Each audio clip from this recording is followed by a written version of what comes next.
Hey everyone, hope you're all well. Thank you so much for joining me and for your beautiful thank you messages. You've been so beautiful. I hope to get to you guys soon and just either heart you with a love heart to say thanks, or just to leave a comment here and there. But thank you everyone, it's been beautiful. Your beautiful appreciation, it's very, very heartwarming. I do appreciate that. So just thought I'd make some spots pretty for you to look at with some roses, hopefully. Alright, so what I wanted to say was that part 2 of the gift giveaway kit is now available, and it will be in the description box below, so please check it out. So this tutorial, just quickly, is going to be part 1 of the tutorial of how to kind of put together, I don't know what to call it yet, it's still not got an official name, but it's a way to keep all your lists and your notes in one spot, but in categories. So it's a list note archive journal. Thank you everyone for your beautiful kindness and your support. I hope you enjoy installment number 2. So it's in the description box. You just need to be a subscriber. So if you're new here, welcome. Please do subscribe so that you can, in good conscience and good faith, download the papers, because this has been done for all my beautiful subbies. But the papers that you get in my gift giveaway will fit with this tutorial that I'll be showing you. So please stay tuned for that tutorial, which is coming up now.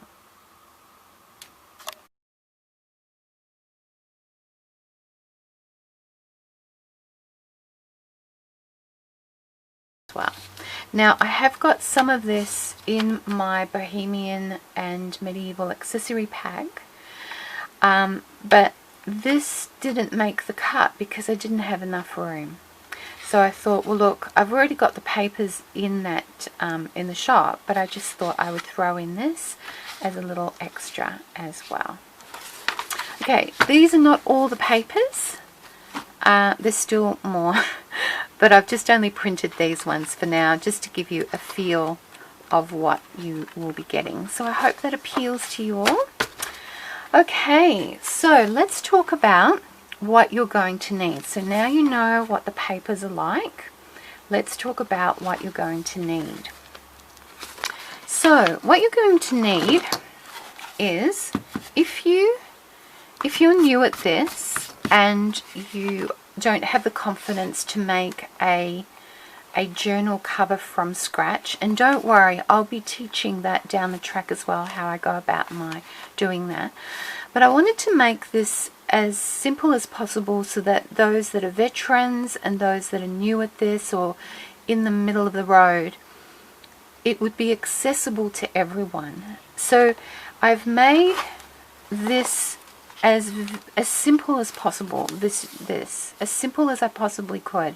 There's nothing fancy to what I'm showing you here, but I just wanted it to be as easy as possible for everyone, and for those that are veterans could go off and do their own spin so that everyone can sort of partake in this at their level.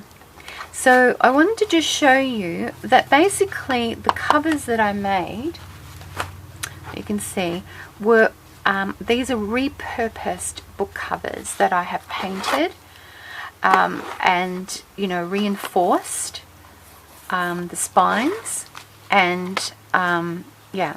So if you have got hard covers at home,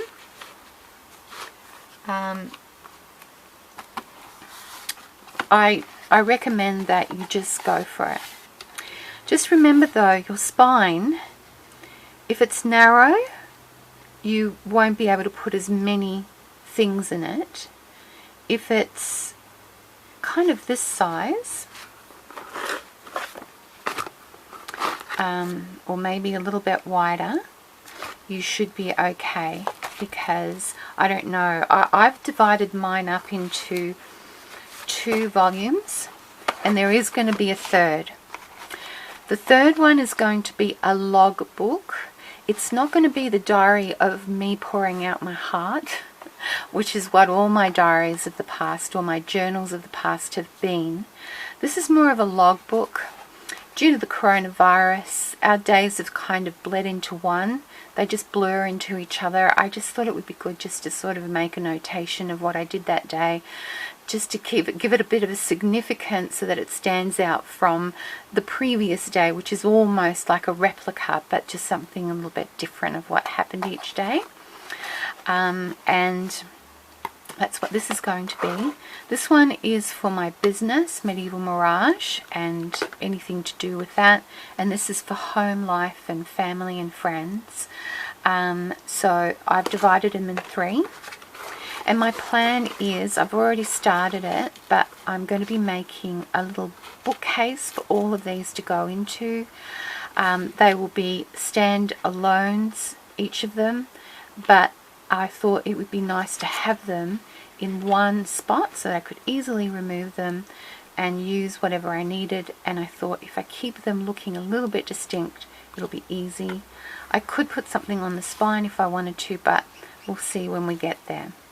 So it's still a work in progress. The majority of this I have filmed. We just need to do some finalizing. Now, you might want to just have one big one, like one big place where you just keep it all together. Absolutely fine. You will just need to make sure your spine is going to accommodate what's coming, because remember, when you put anything in here, it's going to start bulking it up. And that's why with this, you might choose to collage, you might choose to put fabric and really go for it with decorating, but I'm going to keep mine simple to stop it from getting a little bit beyond itself, in the sense that it starts to get really bulky and chunky, and then it might start feeling like a bit of a burden to move things around. I want to be able to put my list in and take it out and look at it as quickly as possible. And that's another reason why I've kept this absolutely simple and unadorned for now, because we'll be decorating each of the papers, each of the sections. Okay, so yeah, if you can find a book, you will want to make sure of its length. And basically these are basically roughly the same length, which we'll talk about in just a minute. I'll give you the essentials. So that's what you'll need.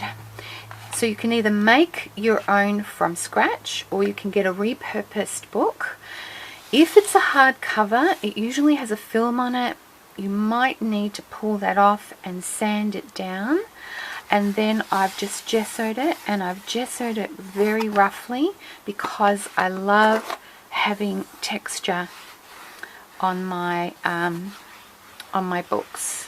I love the texture and the rusticness of them. So I don't know if you can see, but they're very rough, roughly made. So that's how I get and achieve that result. Something that isn't perfect and it's rough, great, make some good ones. Now I have actually filmed myself making one of these, and I've also filmed myself painting one of these, but I may end up recording this one with you for the logbook. But yeah, that I'll see how we go. I'll see how we go. Okay, what else you're going to need. So what I recommend that you do is you make, first of all, a list of all the categories that you always seem to be repeating when you're making your to-do list. Write down all your categories. These will give you an idea of how many pages you are going to need to create your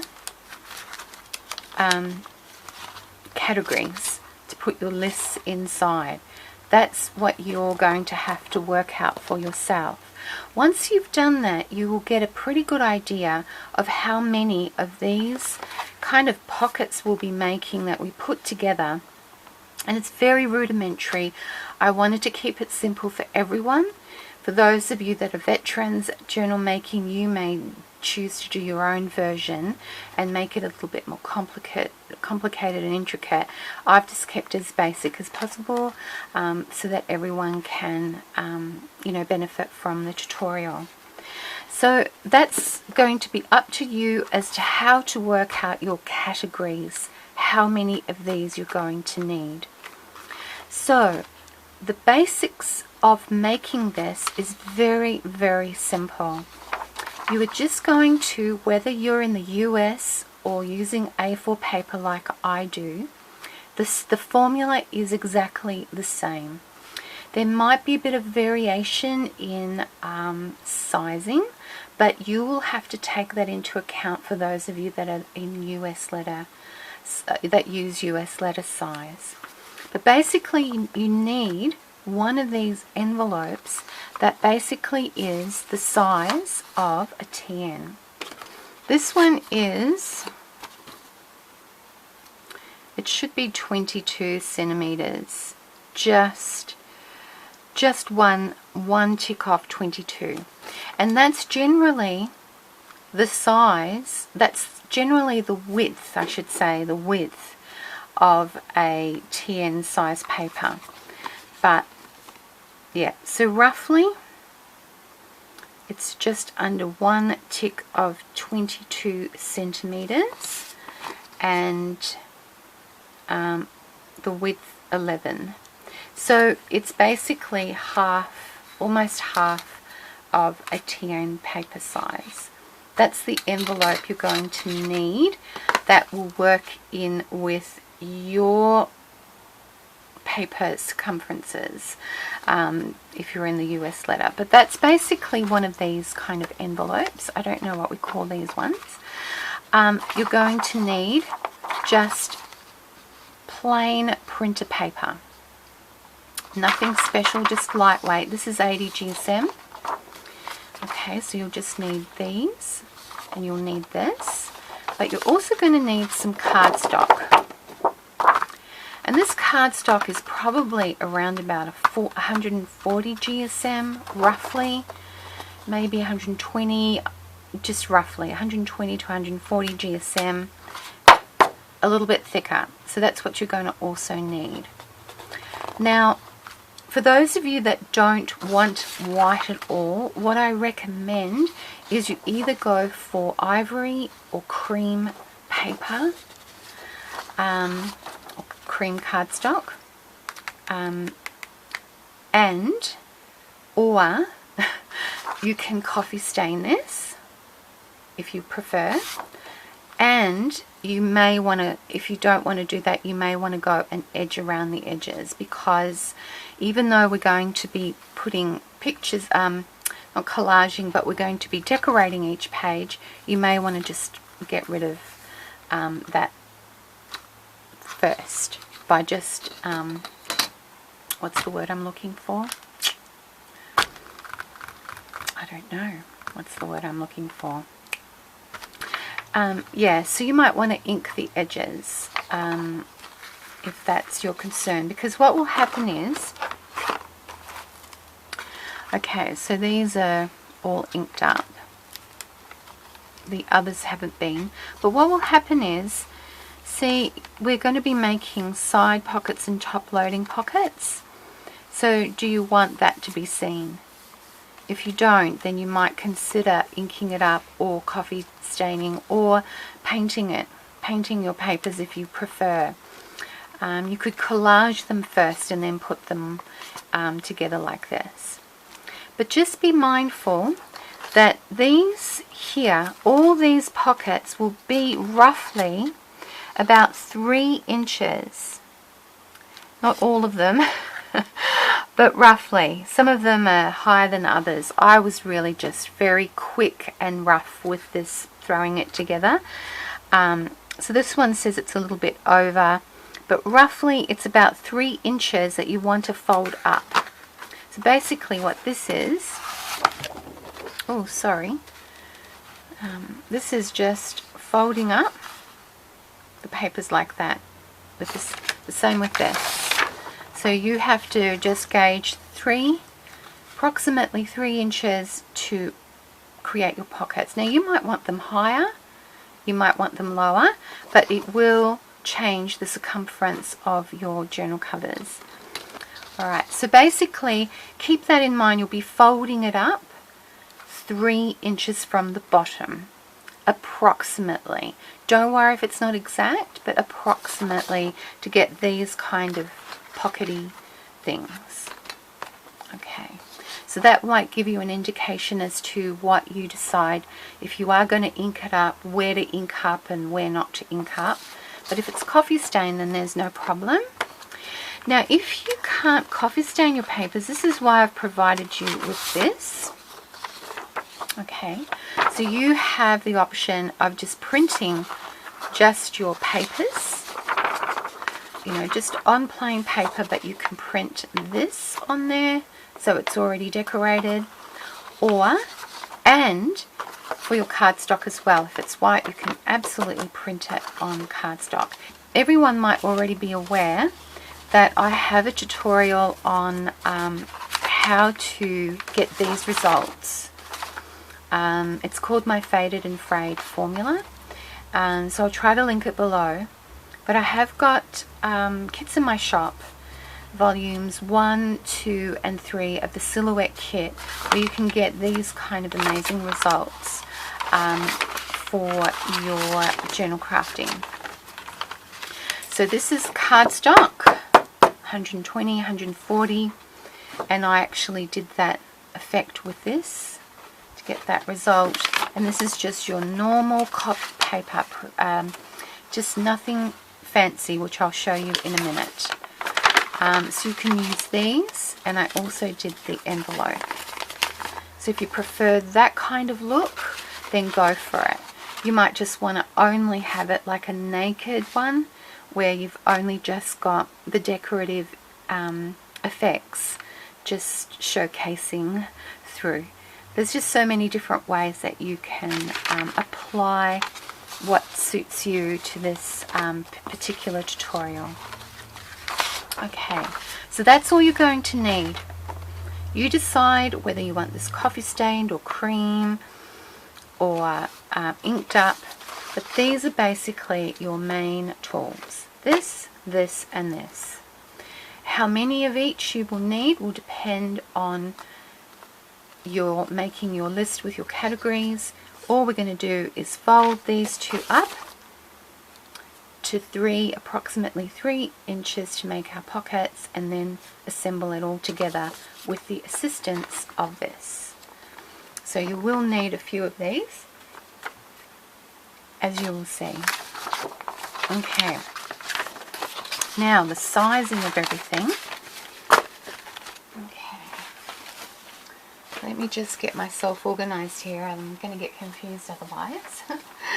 Alright, so the sizing of things, I'll just put that there for now. Alright, sizes. What I'm going to do is I'm going to just pause here and see if you can kind of, hope the lighting is okay here. Hope you'll be able to sort of get an idea of what I'm talking about with sizes. So how about I just keep it here for a moment, and what I encourage you to do is that you take a screenshot of this or write it down. Just pause the video and write it down. Excuse my messy writing. I'm not very good at giving measurements at all. So basically, you'll just have to put up with it. I'm so sorry.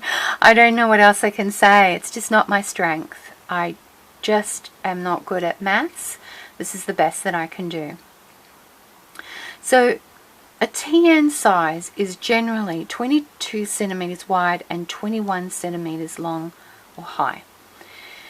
So I don't know what US letter size allows, but this is what it's generally, just the papers alone. So you're going to have to decide how you're going to accommodate this kind of size with your covers. Now I've allowed myself a little bit of room on either side, as you can see here. Okay, there's a bit of room there and a bit of room there. I like that.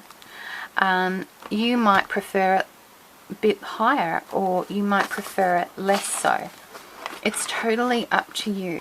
You can decide how your covers, the size and width of your covers, but I'm just sharing with you approximately what I have done. I've written down all my measurements, so I think it's 24 centimeters or 0.1 and 9.5 inches,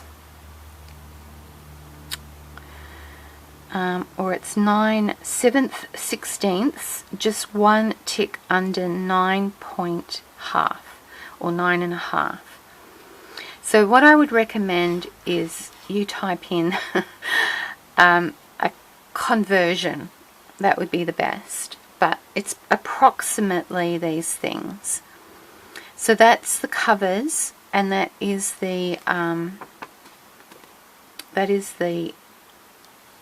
height, and then the width just here. So that's the height, how long it is, and this is the width I've got. 4 inches and 13/16. So 13/16. Approximately. My spine is 3.3 centimeters or 1.25 inch. Approximately, because these are just a little bit different. And the signature that we're going to be making, so the signatures we'll be making, approximately 22 centimeters long and 10.5 centimeters wide. So that's 8 and 11/16 high, and width 4.28 of an inch. But I could be wrong, and that's why please just take a note of this. I'm not good at maths, but if you stick with the centimeters, you can get Google to actually convert it for you. Okay, I'm sorry, that's the best I can do. I know you're probably going to give me a thumbs down for this. It's the best I can do. Sorry guys, sorry. Sorry. Okay, alright, so remember, take a screenshot or just write this down. I hope you can interpret my hieroglyphics here. It's a bit of a mess, but there we go. Okay, right, I think I've talked enough about all of that. Now what I wanted to do was talk about papers. Alright, now this here and this here is the same, but look at the difference in colors. Okay. Paper and the type of paper you use makes a huge difference. You might see on the computer screen one image and then you print it out and go, why doesn't this look the same? The colors are different, it's not as sharp, it just doesn't look the same. The thing is, it comes down to your paper choices. Now some colors tend to do better than others. So sometimes it doesn't really matter about the quality of paper. It just depends on the colors that are being printed out and how your printer is interpreting those colors. But if you want to get really good results, then it does pay to invest in papers that will always give you top results. Now this paper that I have in front of me is actually one-sided. So it's digital presentation paper, but it's one-sided. And that means it has one coating that works brilliantly and the other side doesn't. So it tends to kind of dull it out a little bit. It still looks okay, but this is the original. Big difference. I know it's probably a bit hard for you to see, but there's a big difference. So let's talk about papers then. and why I have got one paper that's only one-sided. Let's talk about that.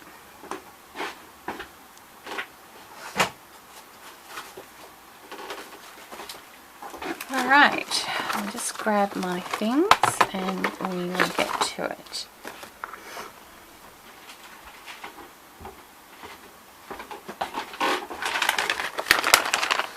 Alright, so I have talked about this paper. This is the paper that I use for all my coffee, tea dye staining, for anything that, you just want some things that are going to be inexpensive so that you can use them as much as you want. So it's 80 GSM. It's 80 GSM, and it's just plain regular printer copy paper. That is it. Nothing fancy at all. Okay, so that's it. This is what I use here. That's all I used. Okay. And the reason why we're using it is because we don't want to bulk much of that. We're using cardstock, but we want to kind of not bulk up, and that's why we're going for 80 GSM. So that's just plain printer paper, and this is what I use for all my coffee staining and my faded and frayed. That's it. Nothing special at all. So this paper that I was telling you about, which is only one-sided, the reason why I purchased this one, it's quite inexpensive, though you do pay a lot for the actual shipping over. And I mean, I think they're in Melbourne as well. So, you're basically paying the same price again, I think, for it to be sent to you. But this is what I use. This one here is matte photo paper, 108 GSM. You will have to convert this for anyone that uses another kind of paperweight, by Ink Ghost. Now, I love their paper, but it's only one-sided. Now, why would I choose one-sided paper? Well, it keeps the cost of everything down when you only need one side. So all the papers that I showed you here, I haven't bothered to do the back of them because we're going to be gluing them into our book. However, if I was using paper that I wanted on both sides, then I would be using a double-sided digital paper so that I got the best results on both sides. Look, it's not bad the other side at all. It just makes it more duller and more vintage and kind of faded. But if you're looking for the best results, you can only use one side in this particular case. So it keeps the cost down when it's only one-sided. So if you're just doing collaging or labels or anything that's just going to go straight onto cardstock, it's not double-sided at all, then by all means save yourself some money, get some really good paper and just have one-sided. Just make sure you do a test run first to make sure you have got the right side, and that's it. So this is what I use and I love it. Great results, fantastic, reasonably priced. It's just paying for postage and handling, that's where you really pay it. But yeah, not bad at all for just one side, and it will save you money if that's how you're using these, rather than both. If you're not using the back of this, why pay for it? Okay. Alright, so that's Ink Ghost. The next paper is my absolute favorite. It is a bit thicker. It's 140 GSM A4. It does say laser paper, but it is presentation paper matte, and that's what I like. I prefer matte personally. Now, it is also applicable to inkjet printers as well, and it is remarkable. I will one day hopefully do a kind of a comparison with you just to show you how magnificent this paper is. I have had just horrible purchases where they say this is digital paper and the results are absolutely pathetic, really. Sorry to use that term, but it is. This came to my rescue. I'm so grateful. I don't know where they're based, and I'm not affiliated with any of these people, by the way. I have just fallen in love with their product. So it's UniKit. It's UniKit. You might want to take a screenshot. They've got a Facebook there. They send it out. It just arrives just like that. Even Ink Ghost. It just comes beautifully. They're very good like that. Love using this paper, and it's double-sided, but you are paying for it being double-sided. So this is only used for when I need, you know, if I'm going to be doing a journal and I've got an image and then I want to print on the back of it, this is what this is basically for. So it's double-sided, and it is a little bit thicker than general paper, but it wears so well. That's what's really lovely about it. So I kind of do a mix between, so say for example I do this one-sided, but then I'll back this up with, say, something that I've done. Okay. So say I've got this, I will back it up, and then that's at the back of it. But it allows me to make kind of pockets or top loading pockets and all sorts of groovy things. So that's one way of dealing with one-sided, but if you need it on both sides, then I would recommend this. Yeah, so I get this stuff through eBay. So that's UniKit. Love it. Beautiful results on both sides. Magnificent.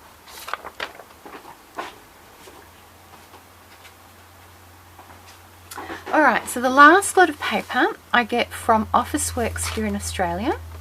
Now, Officeworks is just an office supply place, and the company that owns this, again, I'm not affiliated with these people, is Crisp.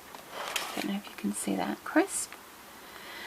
180 GSM, so this is more like your cardstock kind of a piece of paper thingy. And yeah. So it's photo paper. However, it is only one-sided, and it is a thicker cardstock. So yeah, it's matte, 180 for inkjet printers. It's terrific, but it's only one-sided. So this is when I use this when I want to make pockets, tags, belly bands, the works. That's basically what I use. And it's pretty impressive. The results are beautiful every time. So that's photo paper, and it's one-sided. So that will bring your costs down as well, because generally with pockets and things or tags, I'll either have lined them I should say, or just stuck them straight into the journal or whatever I'm making. So beautiful results with those. Now the other thing I wanted to tell you was, I have, like I said, I've bought digital photo paper that's about 180 GSM or a bit firmer, and digital papers that are horrendous when you print them. But boy, they are very durable. So I actually use them sometimes if I've run out of Tyvek. I use them like a Tyvek.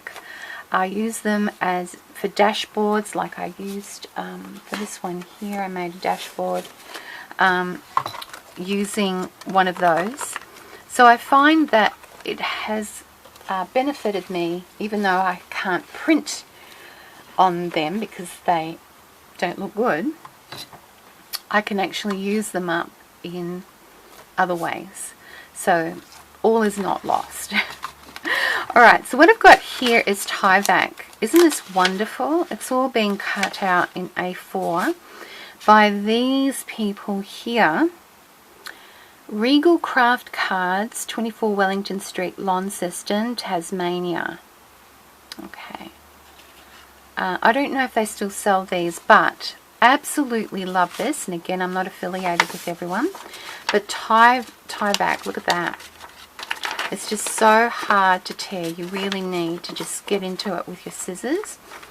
So Tyvek is what I do to reinforce my spines when I'm doing a repurposed one, because this can get really flimsy, so I make sure it runs down on both sides. So that is what I use. Now if you don't have this, you can always use fabric, because fabric is really great, it can add strength. Or you can use craft text or any crafting paper that is not going to wear and tear. And that's why digital papers actually have better wear and tear than just normal papers. And one way that you can test it is just fold it, and every day just keep folding it and unfolding, folding and unfolding, folding, and then you'll be able to see how much wear and tear it will have.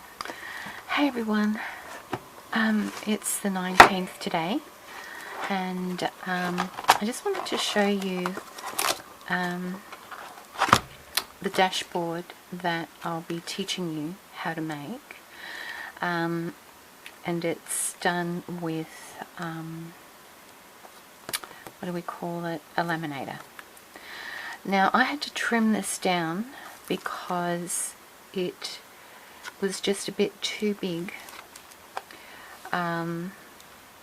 for this, so it really just needs to be a little bit bigger, a smidgen bigger on either end for it to actually be effective, so that it can act as a protection from that kind of indentation going into the actual card stock.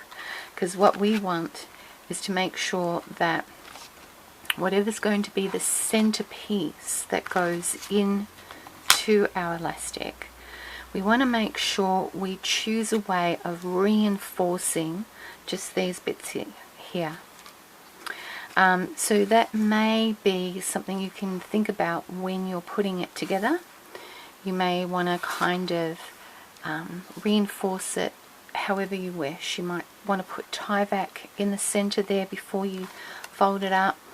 You might want to put washi tape or masking tape, or collaging it, or gessoing it, or Mod Podge fabric, I think I said, or lace trims, whatever you decide.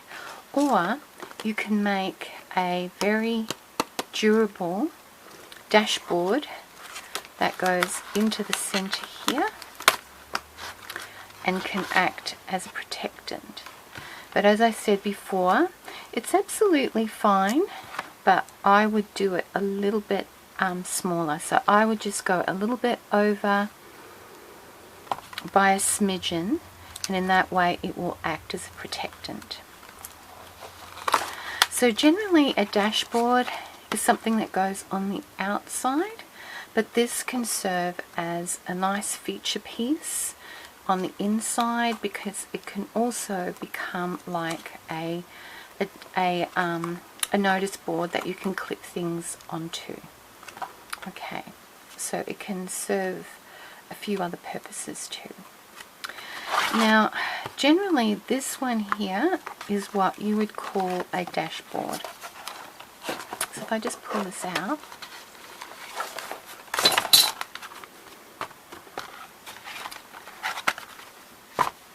so it's been designed to protect everything that's a signature inside it, but it also acts as a divider. It actually helps you easily have categories with one of these, and if it's created nice and firm, it can also be used as a writing board as well.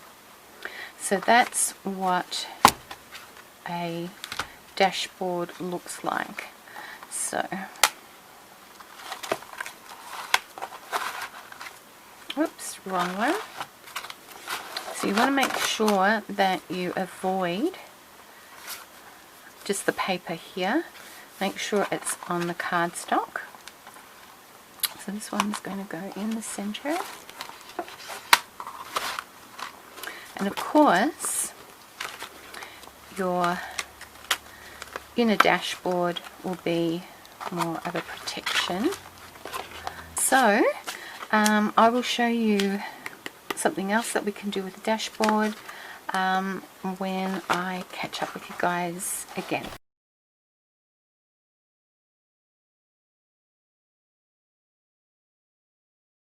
Okay, I've got a drawer of all my faves.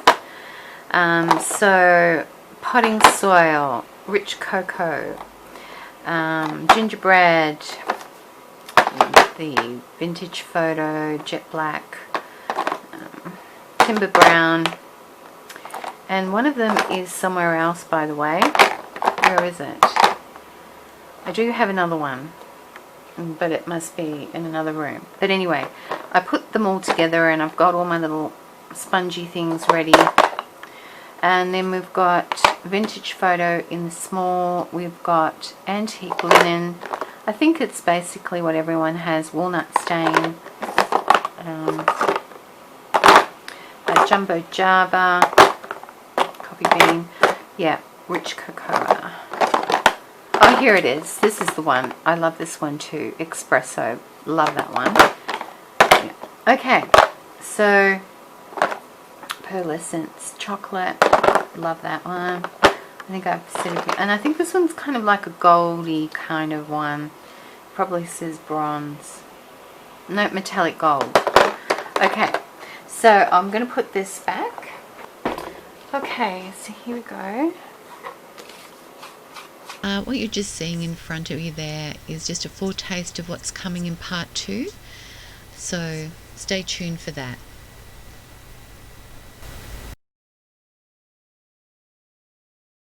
Alright, thanks everyone. I'll see you guys soon.